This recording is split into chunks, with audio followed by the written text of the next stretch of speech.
Round സ്റ്റാർട്ടായപ്പോൾ തന്നെ ദേ വലിയ കാര്യത്തിൽ ഓടിച്ചാടി പോകുന്നുണ്ട്. ഈ റൗണ്ട് വിക്ടറി അടിക്കാനുള്ള ശ്രമത്തിലാണ് ഞാൻ. ആദ്യത്തെ റൗണ്ട് നമ്മളുടെ കയ്യിൽ കിരീടം കിട്ടി. രണ്ടാമത്തെ റൗണ്ട് ആരൊക്കെയോ കൊണ്ടുപോയി ആ കിരീടം. ഈ റൗണ്ട് കിരീടം തിരിച്ചു പിടിക്കണം എന്നുള്ള അതിയായ ആഗ്രഹത്തിലും മോഹത്തിലുമാണ് ഞാൻ ഈ ഓടിച്ചാടി പോകുന്നത്. കവർ എടുത്തിരിക്കുന്നതാണ് ആദ്യം സേഫ് എന്ന് തോന്നിയുകൊണ്ട് കവർ എടുത്തിരുന്നു. അത് കഴിഞ്ഞ് നമ്മൾ ദേ ചാടി ഇങ്ങോട്ടേക്ക് വന്നിട്ടുണ്ട്. ഞാൻ ചാടാൻ കാത്തിരിക്കുമായിരുന്നെന്ന് തോന്നുന്നു നമ്മുടെ ടീംമേറ്റ് പോയി നോക്കാവാനായിട്ട്. അപ്പോൾ ഉള്ള ഒരു ധൈര്യം കൂടെ അങ്ങ് പോയി കിട്ടിയതായാലും. പിന്നെ ഇല്ലാത്ത ധൈര്യമൊക്കെ ഉണ്ടെന്നും പറഞ്ഞ് നമ്മൾ ടീംമേറ്റിനെ ടീംമേറ്റിനെ എങ്ങനെയാണ് അറ്റാക്ക് ചെയ്യാൻ പറ്റുന്നത്? എനിമിക്ക് നല്ല രീതിയിൽ ഡാമേജ് കൊടുക്കുവാണ്. ഞാൻ ഇവിടെ ഒളിച്ചിരിക്കുന്നു, അവർ ഓപ്പോസിറ്റ് ഒളിച്ചിരിക്കുന്നു. ആരെങ്കിലും ഒരാൾ എപ്പോഴെങ്കിലും ഇറങ്ങേണ്ടി വരുമല്ലോ. മിക്കവാറും അവർ തന്നെയായിരിക്കും ഇറങ്ങേണ്ടി വരുന്നത്. കാരണം എന്നാന്ന് വെച്ചാൽ ഞാൻ ഇവിടെയല്ലേ ഇരിക്കുന്നത്. അതുകൊണ്ട് സോണിൻ്റെ കാര്യത്തിൽ എനിക്ക് വലിയ പ്രശ്നം ഉണ്ടാവില്ല. പക്ഷേ അവർക്ക് ഇറങ്ങേണ്ടി വരും. കാരണം സോൺ അവരെ ചതിക്കും.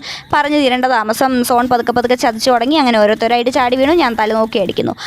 അങ്ങനെ അവൻ നോക്കായി. അടുത്ത ആളും കൂടെ ചാടാൻ വെയിറ്റ് ചെയ്തു. അവൻ ചാടി തല നോക്കി അടിച്ചു. അങ്ങനെ അവന് നോക്കായി. അങ്ങനെ നമ്മൾ വിക്ടറി അടിച്ചു. അപ്പോൾ എങ്ങനെയാണ് ഇതിൻ്റെ ഫുൾ വീഡിയോ കാണുമല്ലേ? ചാനലുണ്ട് കേട്ടോ. ബൈ.